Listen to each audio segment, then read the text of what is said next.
Hello everyone. Steve was supposed to introduce me, but he's failed on that task. But I thanked you. Yeah, you did. So I'm Martin Gibson, I'm the director of the network. So I'd just like to join with Mike in welcoming you all along today. It's really great to have such a fantastic turnout.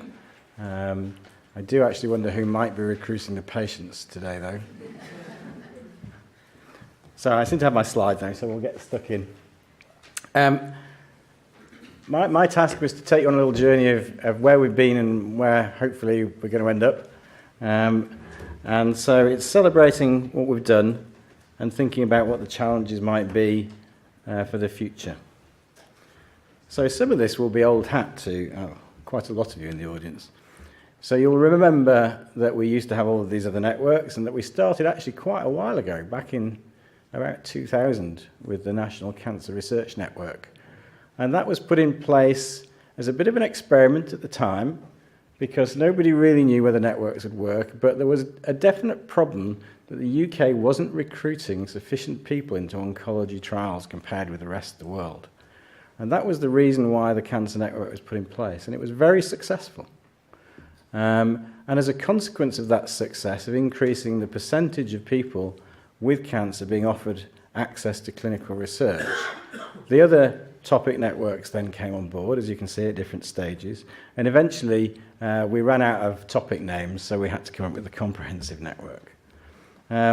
So, as Steve has alluded to, that came across historically, and whilst it was very successful, it gave us a problem in that there were multiple networks, lots of network coordinating centres and lots of host organisations. And you'll remember these were just the comprehensive networks, and I've circled that bit just in case you didn't know where we were. That's the Northwest, clearly. And in the Northwest, there were all these topic networks as well. In fact, there were more than this. We had more than one of most of the networks. However, we did a pretty good job here in the Manchester area. So here you're looking at year-on-year increase in recruitment, which is the red bar. Which is the line across the top, which you can see there. We had a very good starting year, which was a bit of a fluke, really. But then we've increased back to that level. And then in the red and blue bars at the bottom, you've got the increase in the number of clinical studies being done in any one year. And you can see that it's a nice linear increase. But you'll also see that the topic networks in red and the comprehensive networks in blue. So actually the relation between the two remained the same throughout. But the topic networks are always really strong in our part of the world. We've talked a little bit, Steve's talked about the commercial agenda and supporting the life sciences industry. And this was always a real focus for us in Manchester. And as you can see from this chart, which is the same idea, but this time looking at life sciences studies, our recruitment has gone very much higher. That's thanks to one of the studies that Steve mentioned, the Salford Lung study. But you'll see also the really rapid increase in the number of studies we're taking on, back from none here up to 70 and 29 up to 107. I can't do the addition in my head whilst giving a talk. I'm sure you can do it.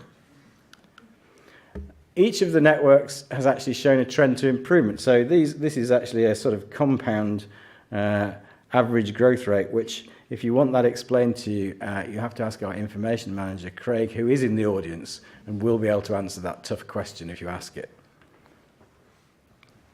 But what you can see if you're a cheat, you can look over at the right-hand side, and you can see the trend analysis for each of the networks is looking pretty encouraging. So we were doing well across the board.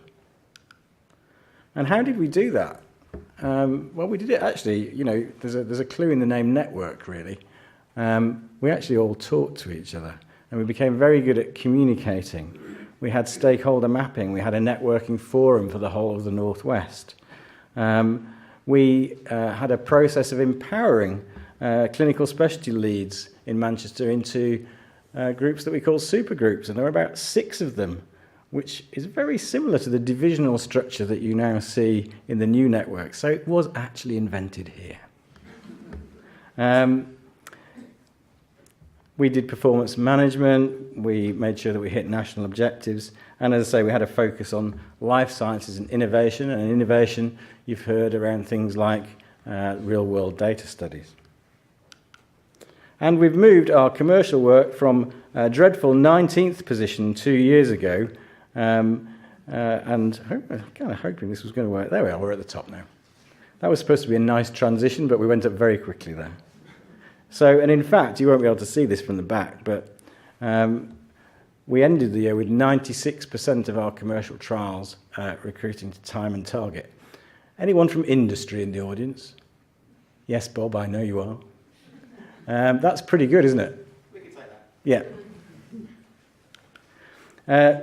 This is the map. It's obligatory to show the map, so you've seen it now. And this is our position year on year. This is for the year we just completed. This is the old comprehensive network structure on the left-hand side of these two panels. The top one is for the total recruitment, the bottom one is for commercial. You can see we were second in that one, we're top in that one. This is pretty standard for Manchester, we're used to that. But we're going to have to get used to being not quite so good because we're now one of 15 networks as opposed to 25 areas. And some of them are much, much bigger than ours. So we come in at fourth for recruitment, but we still come in pretty well on the commercial side of things. And if you look at the number of studies we do, this is the same idea, this chart.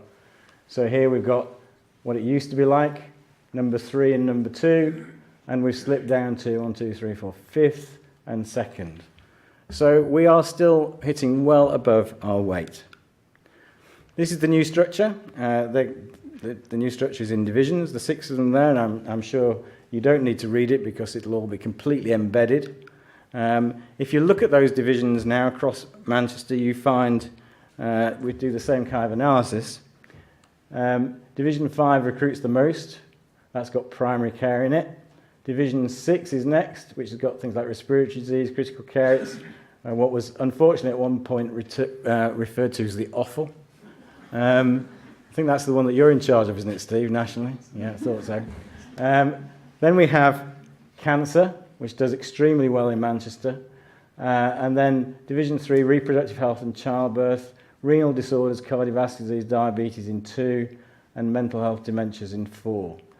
Now, if you look across these are the numbers of recruits, but if you actually look at the number of studies, they're very evenly balanced, with the exception of cancer being particularly strong. So that means we've got a pretty good structure for us in Manchester, I think. In terms of the individual specialties, you'll know there's now 30, and those of you with really good eyesight will be able to spot where you are or where your favourite specialty is in this particular chart. Primary care is at the top, public health is at the bottom. I'm sure that shouldn't be quite like that.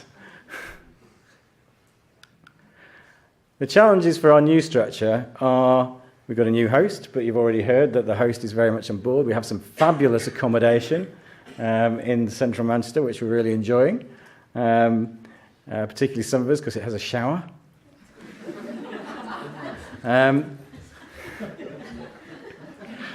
So both sides of it are enjoying that, really.